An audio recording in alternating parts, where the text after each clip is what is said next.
Look at the picture. See the skull.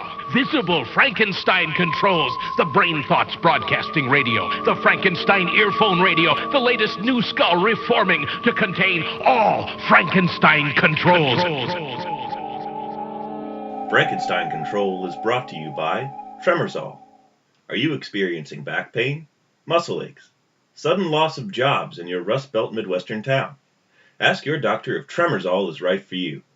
He'll say yes because we paid him a shit ton of money and got him to sign scary backroom contracts. Tremorzol is heroin. Side effects may include heroin addiction, sudden craving for heroin. Ask your doctor if you're allergic to heroin, I guess.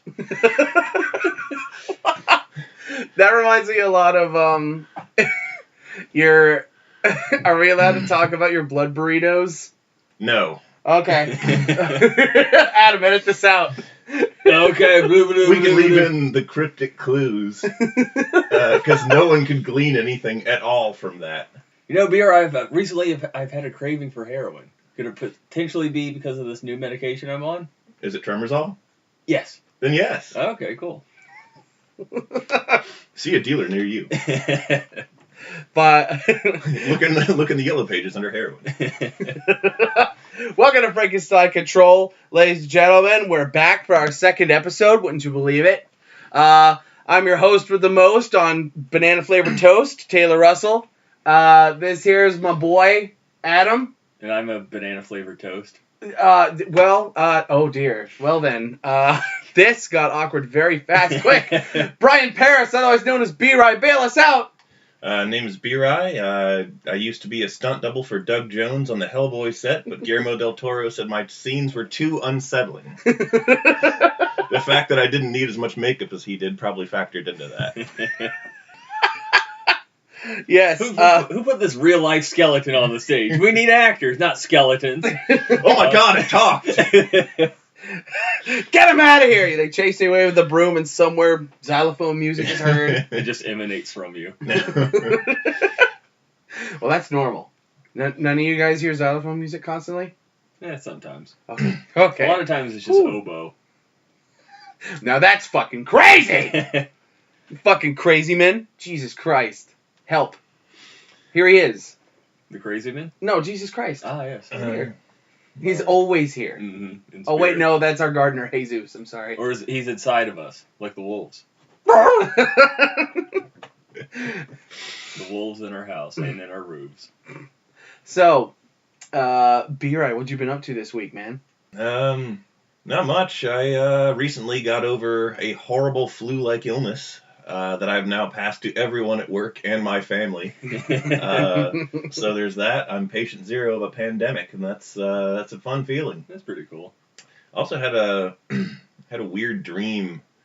This really weird dream this week that like I was in some kind of I was witnessing into like a weird boardroom in the past where a CIA hit team was telling Donny Osmond that he had to run Ted Kennedy's car off the Chappaquiddick Bridge because the nation needed 4 more years of Nixon. And that isn't a bit I wrote for the podcast. That's an actual dream that I really had. Adam, can you top that? Do you have any sweet dreams? I'm just remembering now how Donny Osmond was on Johnny Bravo. Was he? Yeah. What episode? I remember that episode. As himself. Yeah. Multiple times. He would show up as Donny Osmond and like sing a song and be annoying. I have no Like memory Johnny of like this. him? No, he didn't. I think I remember that. Like he was always a pest when he showed up. Yeah. And like, didn't girls like him or whatever girl that Johnny was trying to mac on immediately went for Donny? That was kind of the formula, though. Yeah. I mean, generally speaking. Yeah. Poor Johnny Bravo. Even Pop's got more action than Johnny. Well, he's old, so he has just the sheer average in his favor. He's been alive longer, so of course he's had more opportunities. Oh, sort of like how that whole thing about if Wolverine's immortal, he has 100% chance of being caught in a situation where he'll be trapped forever. Yeah. Because if he has an infinite amount of time, Yeah. he has technically an infinite amount of opportunities to get stuck in a place where he'll never be able to get out of. Yep. I just had And eventually his brain stopped thinking. I just had a mental image of Wolverine, like with a giant drinking glass placed over him, just pounding his fist on the wall of it like he catches a spider.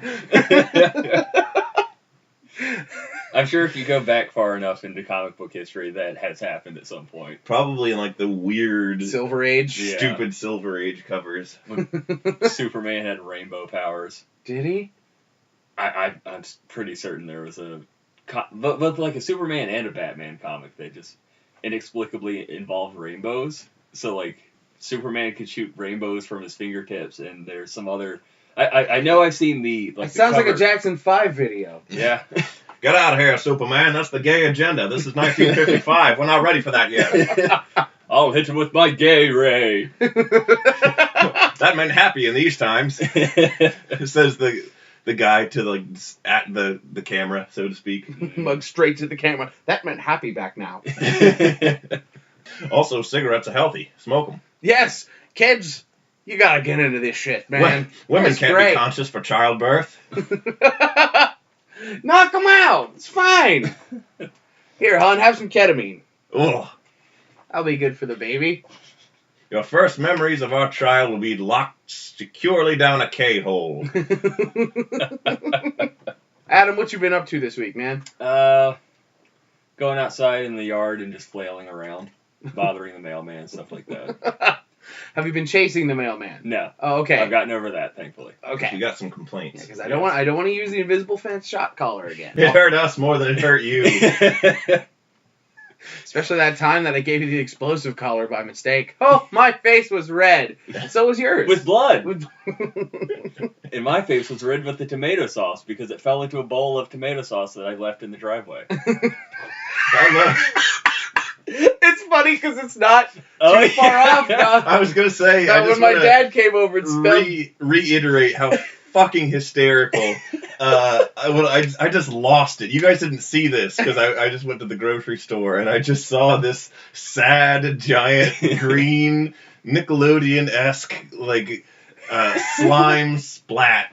And it just was so perfect. And Okay, before we need to explain. So over the weekend, my dad came over to visit me, and he had some like green sauce that they were gonna give us, because like Florina made some delicious like when you go to Guapo's and they have that like sort of spicy, tangy green sauce. I love that stuff. I love it. You give some tasty shit. What are they called? Plantain chips? No, not plantains. What's Tortilla? The one? No. Jesus, I'm having a brain fart. Anyway. Yucca. Yucca chips, yes. Yeah. Yucca fries. God, those are good. Yeah. Oh, anyway, he's getting out of the car to give us the delicious green sauce, and the door, like, flings out and then recoils back and smacks it out of his hand. And the fucking Nickelodeon Slime Time Lives all over the driveway. And, I walk outside and there's Dad like with McDonald's napkins from his glove compartment just like wiping futilely. That's such a dad move. Yeah. I loved witnessing secondhand the progression because we were in the house and you came in. Dad's here. Oh boy, you brought us this really good green sauce, and then you disappeared back outside. Like 5 minutes later, you come back in. Dad dropped the sauce in the driveway. And he's like, "Go get a bucket.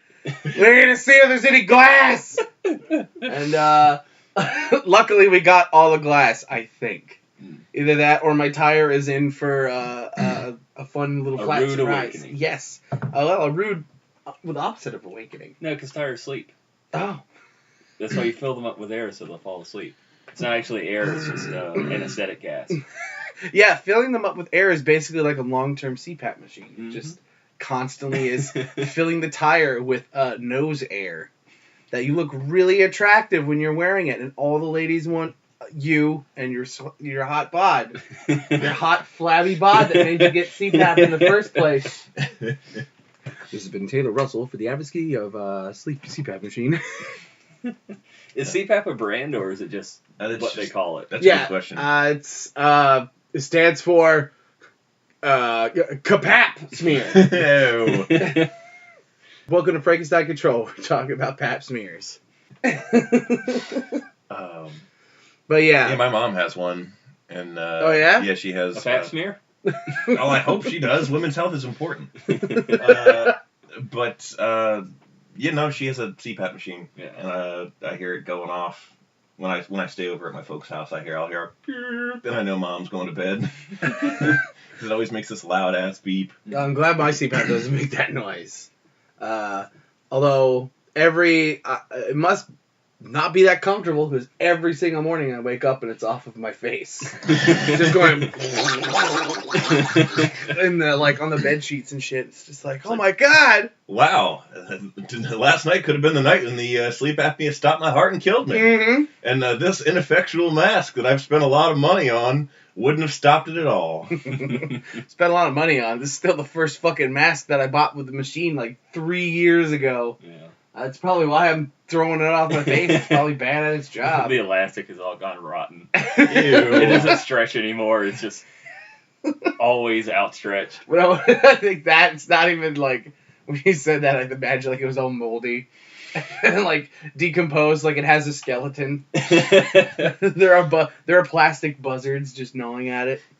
You have dreams where it's like all of a sudden you're back in class or something, and they're like, "Mr. Russell, did you prepare for the test?" And you're like, "Oh no!" And then your CPAP machine falls off in the dream instead of you're naked. And then I wake up naked in a school, and then I'm arrested. That's why you had to bail me out this Monday. Yeah. The usual. The huge. Yeah, just the Monday morning routine. Bail Taylor out of jail for ending up nude somewhere. Oftentimes a school. Mm-hmm.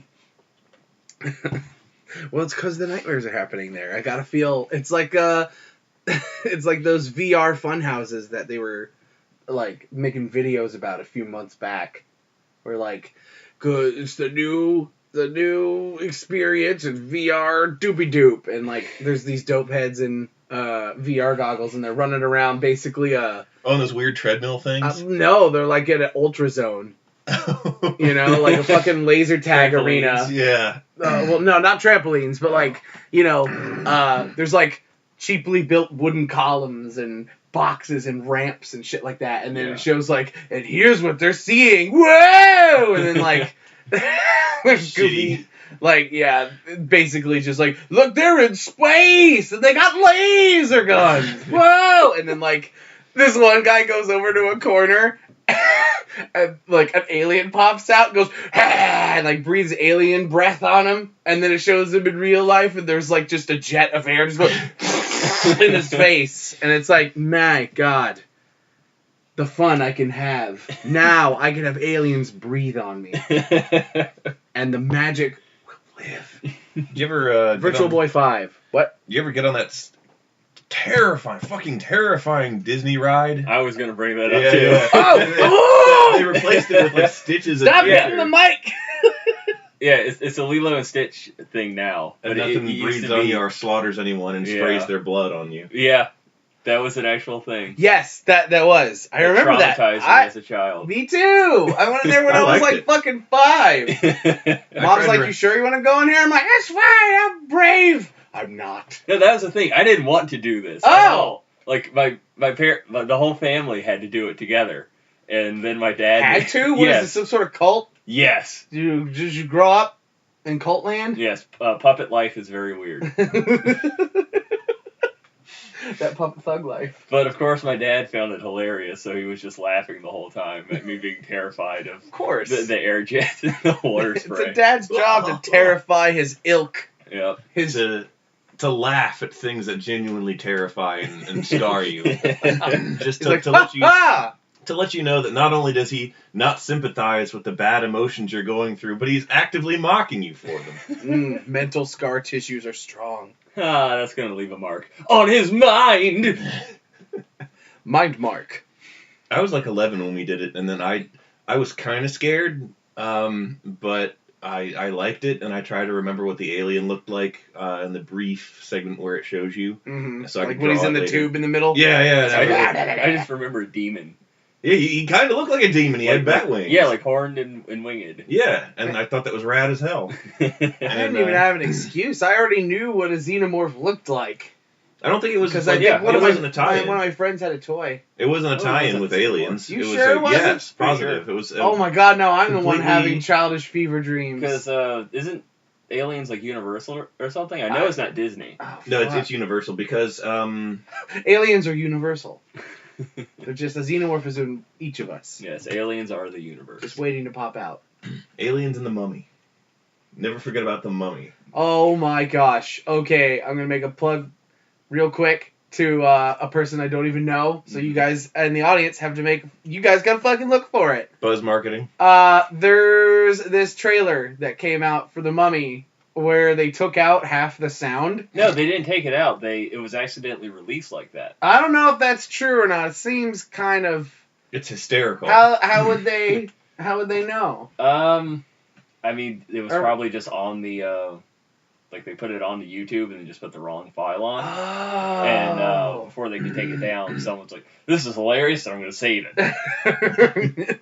Well, for any of you out there who haven't seen it, fucking watch that shit because it's absolutely hilarious seeing these people roll around in like silent screams. It's great. Just like you expect, like all of like when they're flying around and the cargo boxes are going with them, and they're like, "Oh, wow, yeah." Instead, it's just like, "Oh, duh, ah!" Like a scream is repeated. It's Yeah. great. A bunch of geese or something come through the windshield of the plane. Geese! I think Geese. they're bats. They're bats. I don't know. Maybe it's like that episode of the X-Files and everyone sees what they're most afraid of, and I'm just terrified of geese. The seagulls!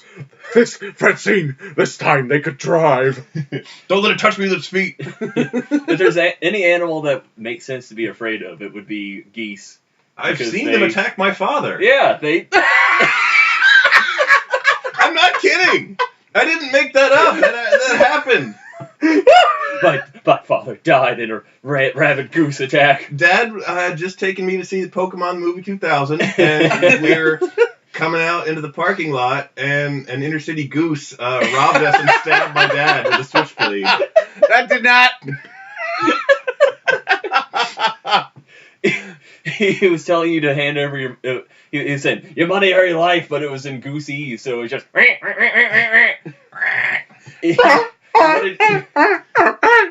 You would have just handed over your wallet, but you just didn't understand him. They never caught him because as he was flying away, he got sucked into a jet engine. Taking your dad's wallet with him. Yeah. That was a difficult one to explain to the DMV. No, what actually happened was we were at this park that we went to a lot. Wait, so your father actually did get attacked by a goose? Yes. Oh, okay. No, I didn't make that up. I really didn't make that up. Oh, God, Everything B-Rai says is 100% factual, and you should take it as thus. You're absolutely correct. You have to be a literalist. There's this park called Lake Waterford Park. It's in Severna Park, Maryland. Or actually, it might be in Arnold. It's like one town over. Doesn't really matter. But it's this really nice little park, and they got a big ass sort of man-made lake, and there's like a bike and footpath around it, and there's like a cool little bridge, and they had like a really sweet ass playground that I loved to go to when I was like in elementary school. Like my favorite thing would be when Dad would pick me up, and like instead of going home, we'd go there. Cool. And there was waterfowl that patrolled the lake. Waterfowl in the foul waters. Waterfowl, and that water was foul, man. It reeked like shit from all of the geese. It was like had that horrible methane shit reek. Because they poop like dogs. Oh, shit reek. They poop like dogs. They do. It's horrifying. That is. Oh man, did any of you guys in your old neighborhoods ever like have your neighbors aerate their lawn overnight? Or yeah, and you're like, oh, dog turds everywhere. Their lawn's covered in shit, dude. You can throw them at each other at the bus stop. And then you actually pick up a piece of dog shit and you're like, ah! Oh yes, but your father. Yeah, so murdered callously by a fowl. Yeah, and that's why I got no dad.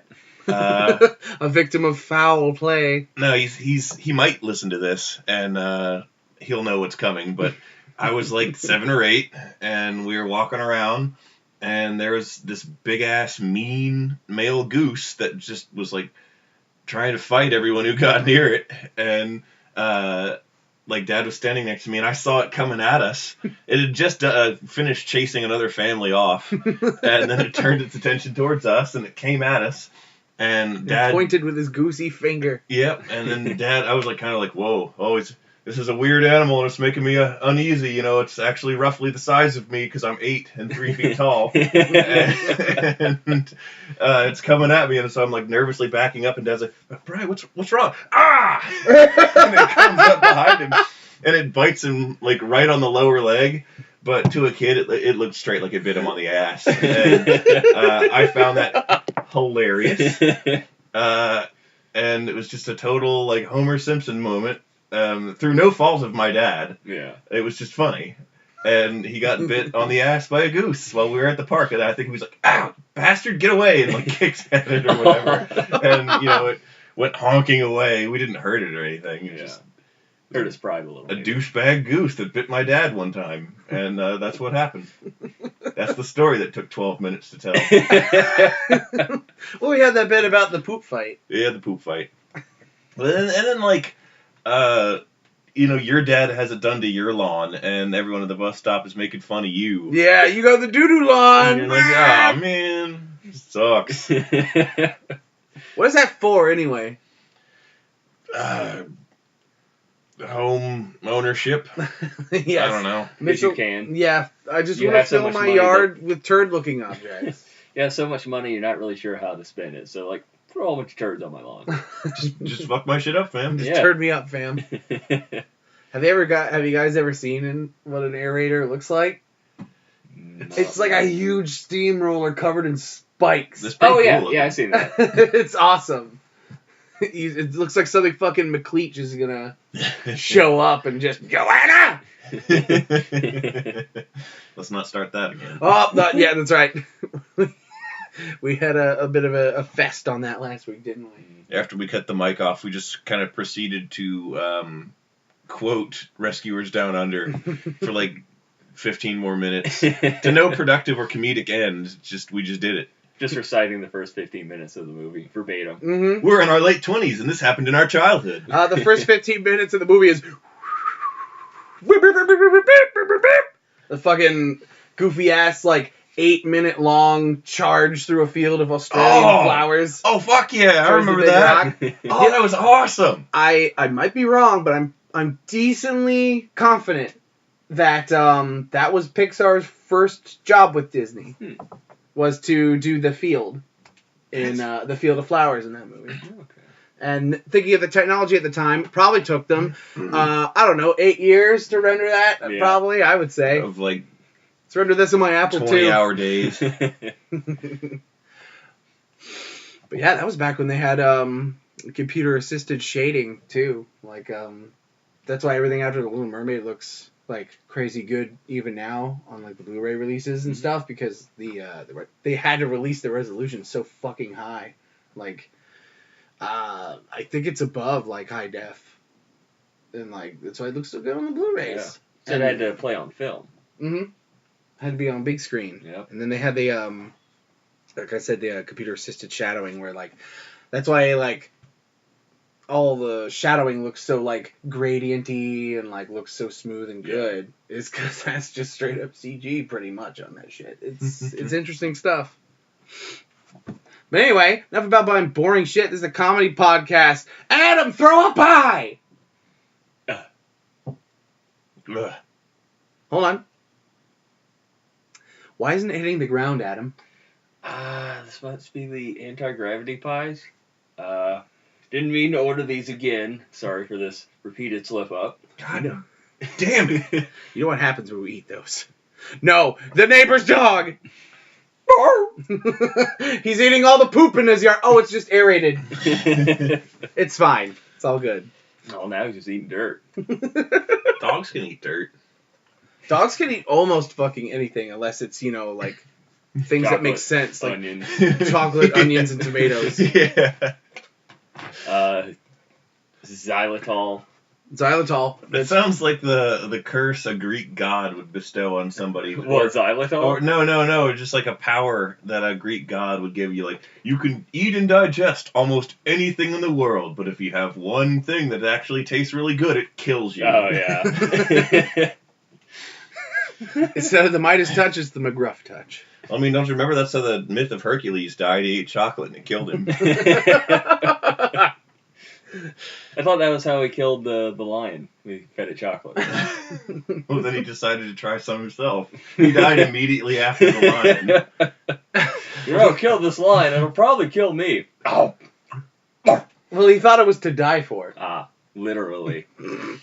That's 2 dad jokes. If I tell one more, I think my soul's going to hell. No, you'll just transform into denim shorts and white tennis shoes. We actually had to talk about that at work today, like the Dad Collection by LL Bean. So I thought for a second you were going to say LL Cool J. Oh, no. It's those white New Balance dad shoes that are just, it's like a uniform when you hit 50. LL Cool Dad.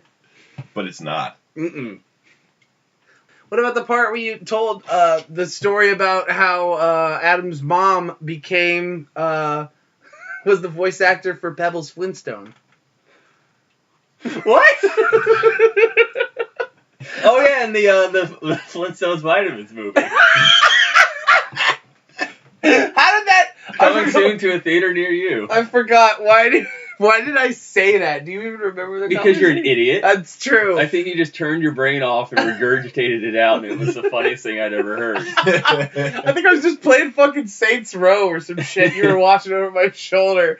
And I was like passing through a strip mall or something. It was like, yo, Adam, this fucking weekend. And I'm just saying stupid, turn your brain off bullshit. I'm just like, hey, Adam, you want to fucking go to cinema this weekend? Flintstones invited in the movies out.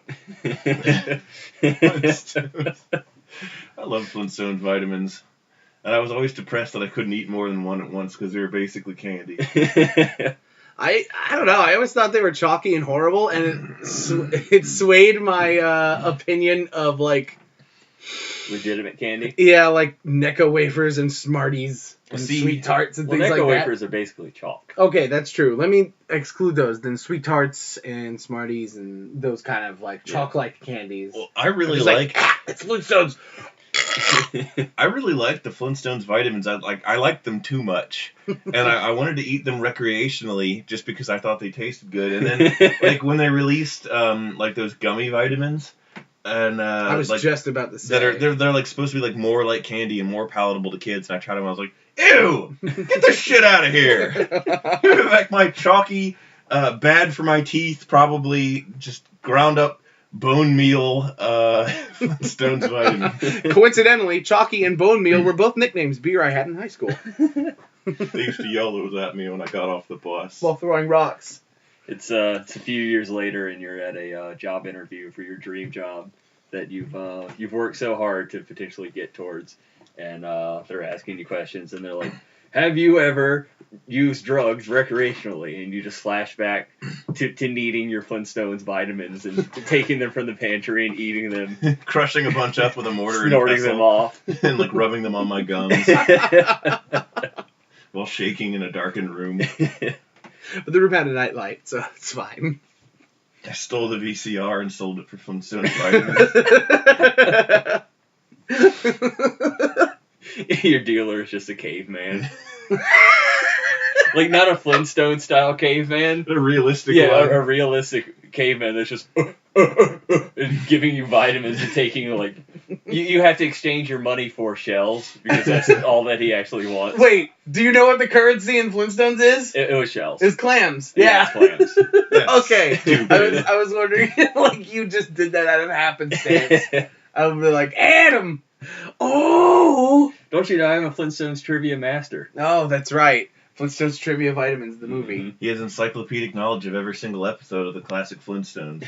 Like the one where Barney and Fred counterfeit money. Mm-hmm. Or the one where the weird goth family that drives a hearse moves in next door, and it's like a definite reference to the Addams Family. And they're like, no, Fred, I don't like those guys. You know what that reminds me of? Of course, the Fucking Hey Fred. How did that start? What brought that up? FBM. I'm sure it was FBM. We have a friend. I don't know if we mentioned him last episode. We didn't. We have a mutual friend named FBM. Good high school Kindergarten friend of mine. kindergarten friend. Good. Yep. That's right. Yes. I've known his ass for 20 years. More than 20 years. 23. So yeah. And he's a funny guy, and he sort of became the center of our circle of friends, and he just is a font of just hysterical, apropos of nothing, weird shit. And one of the jokes that I really enjoyed is just this premise of Barney from the Flintstones being suicidal and no one can talk him out of it. And he does it with a gun. It's the thing. It's always a gun. And it's not like a rock gun. Not made of wood and rock. It's not a musket or anything, any kind of primitive gun, but like a modern handgun. And it's just like, hey, Fred, Bon, what are you doing? You're looking kind of down there. Hey, Fred. And they're funnier than that. They go on. The best ones go on for like a while and sort of darkly elaborate on the source of Barney's depression before abruptly ending in a gunshot. And Barney. that's the basic gist. We should have just said that and not provided any of the lengthy exposition I tried to provide. That would have been funnier. Well, just out of nowhere, just.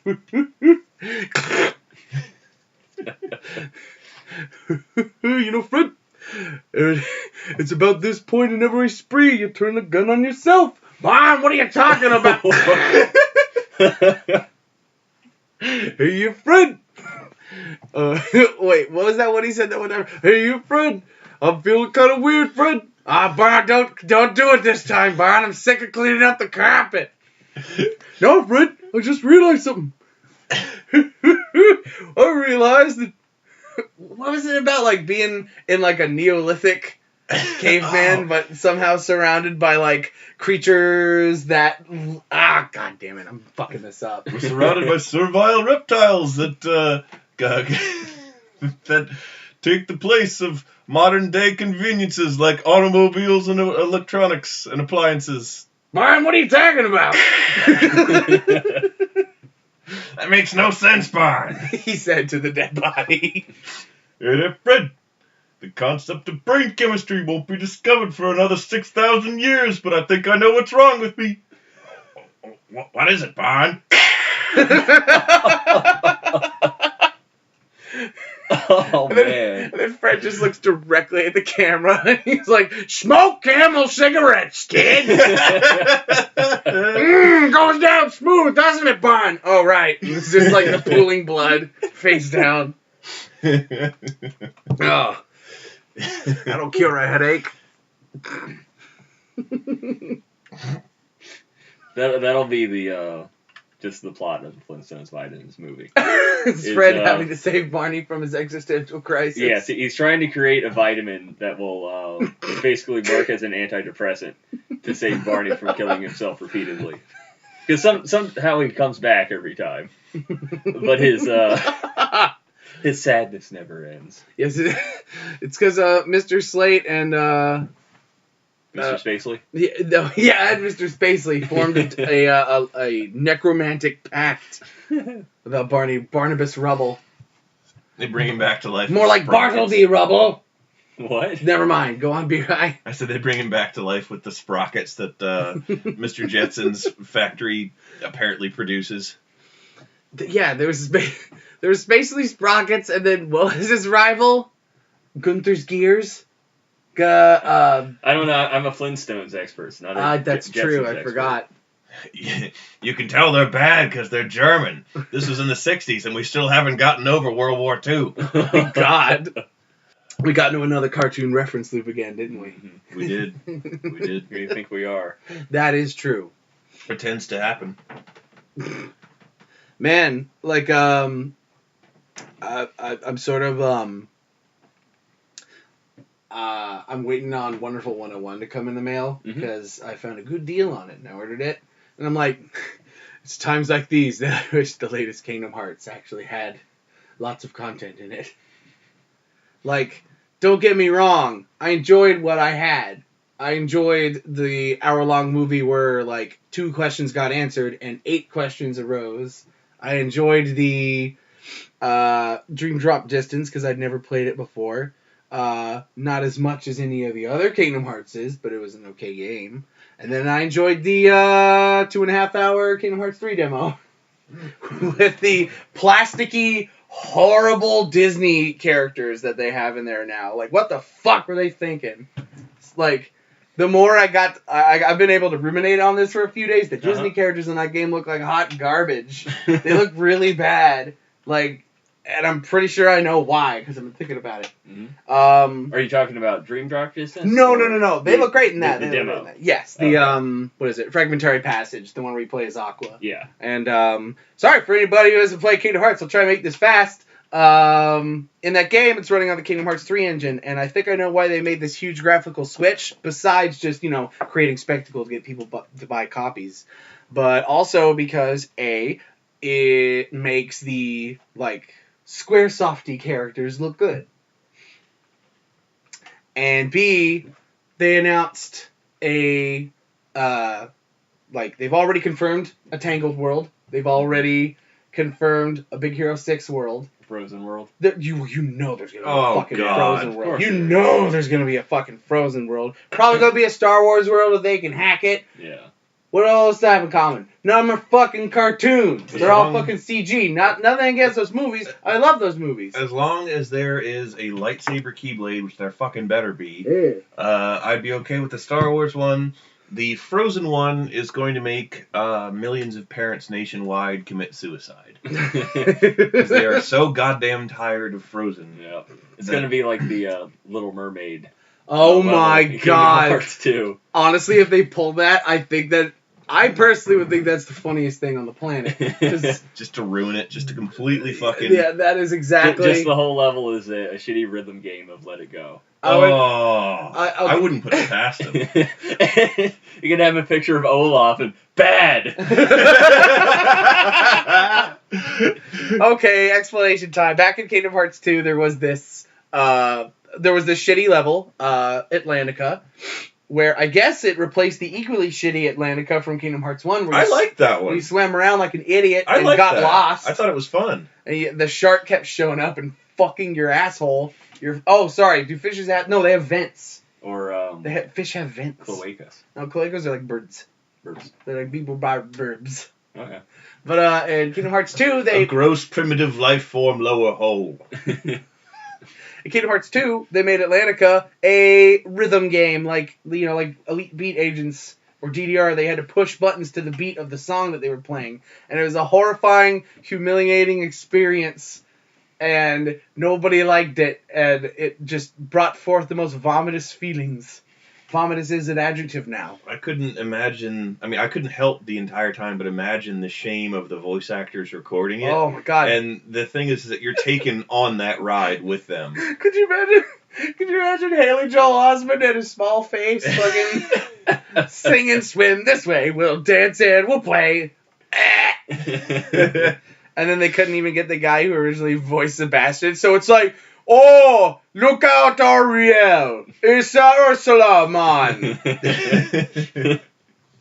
They just kept coughs and background noise. Yeah. It's like, Ariel, you can't go to the surface world.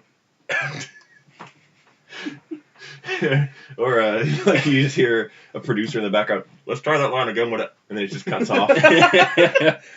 Ariel, we gotta recover all the energy immediately. What, Mega Man? That's crossing references. I'm sorry, everyone. We're getting esoteric. No, but it is embarrassing, and you're embarrassed for everyone involved in the production of it. The thing is that it's cathartic for everyone ultimately because you share in the embarrassment with them because it is equally as uncomfortable for the player.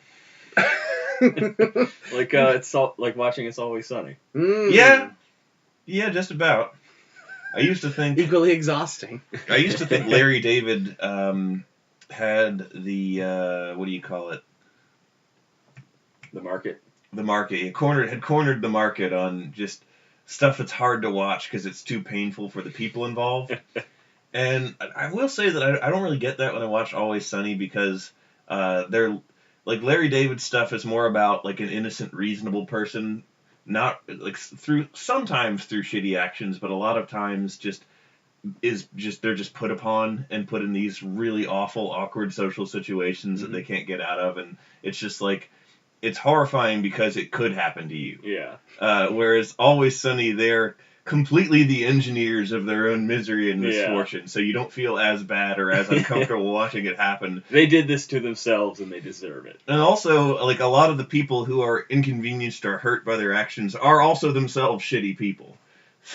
So it's not quite as bad. Yeah. Charlie Day's gonna voice Olaf the Snowman in Kingdom Hearts 3. Oh! That would actually make me play that level and really enjoy it. That would be fucking great. And Just looking for the one. I'm just looking for the one winner. Oh, that I would love that. that would. That's too good, man. Is he constantly huffing paint? Yes. Snowman paint. Olaf just has like He's got a blue carrot. It's like pink smeared or haphazardly around his mouth. It's huffing glue. Jessica White? Man, Jessica Snow White. Jessica Snow White. Man, that's hard to say. Jessica Snow White. Jessica Snow. I'll have to get fucked up. Huff airplane glue. That's wonderful, White West. Man, we're making a lot of references tonight. That's all we do, man. That is true. You gotta be real. You gotta be on the up and up like us three. Us hip fellers who are always with it. You have to have insider knowledge of the esoteric, stupid stuff that we like that's inaccessible to normal people. It's not inaccessible, just mostly shitty. Yeah. And nobody wants to access it in the first place. We're attracted to train wrecks. We're like Sylvester Matushka. Who is that? Sylvester Matushka was a Hungarian serial killer in the 1920s and 30s who was sexually aroused by train crashes. And he would dynamite train tracks and jerk off while watching the train tracks. Hey Adam, gives a whole new meaning to pulling off at the station. How have I never told you about him? I don't know. There's a song by Lard about him. It's great. Lard? Lard, the rock band Lard. The people who do at least one iteration of They're Coming to Take Me Away, ho ho. Oh yeah, that's right. Lard, the famous band. I remember they were popular in the 90s. Lard sat alone in a swampy marsh. Get out of here with that. It's 1990. It's not 1997, and I'm waiting in the drive-through line with my father at McDonald's, and I'm 7 years old, trying to get the toy I like. What was I think everybody has had this at least one point in their life. Did you guys ever have a McDonald's toy that you guys fixated on? Yeah. Oh yeah. All right. Well, what'd you have, Adam? Have I told you about the I Want That Little Man Out story? No. Wait, this sounds familiar, but wait, go. I don't remember this. This is just from what my mom told me. Anytime I had a toy with like a extra character on it, so like this example, it was a DeLorean with Doc from Back to the Future, Doc Brown, sticking out of it. Yeah. And for some reason, I could not stand the fact that he was like halfway in the car, and I needed to have him out. And apparently, my way of articulating that was, "I want this little man out." I had that same thing because it kind of ruined the integrity of the car to have this weird, poorly formed person sticking out of it. Yeah. I also remember the Transformers. Oh yeah, the ones, they were shaped like a food item, so it was like a burger, and then you would, God, I remember these. and you would like pull it down, and it would have a face and like little legs, and I have a very vivid tactile memories of the pancake box that turned into a pterodactyl, which is not something you get to say every day. Yep. I have deep-seated childhood tactile memories of the pterodactyl pancake box. Yes, Mr. Adam, take the pills now. Take the pills, Adam. Anyway, Wow, you guys had like freaking awesome toys. Yes, awesome. Well, like comparatively, Mhm. so my toy that I fixated on was Snow White came out of the Disney Vault at some point or another, and there I had a McDonald's toy of like Doc or maybe Dopey, I can't fucking remember, one of them dwarfs, Mm-hmm. and he's pushing a wheelbarrow, and in it was at the time I thought they were bubbles, but no, they were supposed to be Yes. diamonds. Yeah. And in the middle of the bubbles, let's say, was this big blue, like clear plastic blue gem that would spin around when you did that. And I was absolutely fucking enamored with this blue gem. I'm like, I want this. I wish to wear it on a crown. And I think that's what fueled why I liked Spyro the Dragon demo that my cousins had back in PS1 Oh, days. fuck yeah. Collecting Spyro those the gems Dragon. was like, oh! Before I divulge into my absolute Spyro tirade. adoration of the Spyrade? Spyro video games, I remembered another horrible example of a McDonald's toy that I had. I'm actually, I don't know if this was definitely for sure a McDonald's toy, but it was just another 90s fast food toy that I had. It coincided with the live action, I want to say like 1999-ish release of the 101 Dalmatians movie that I think Hugh Laurie was in. Oh, yes, the live action one with Garth Brooks. What? Yes, Garth Brooks as Cruella de Vil. Go on. He wasn't in that movie. This toy, like they had a bunch of different Dalmatian puppers doing various mischievous things. And this one was like it was in a present, like a wrapped present box, like a Christmas present, and the lid would open up, like you would roll it and the lid would open up and like his little head would pop out of the present. And This sounds very familiar. the thing is, and who knows if this was a painting error in the series that I got, or if it was supposed to be like this, or if my warped childhood brain interpreted it this way, but the present around the dog where he popped out was filled with something. It was probably supposed to be like tissue paper, or like the tissue paper shreds that fill, that you stuff a present with. Yeah.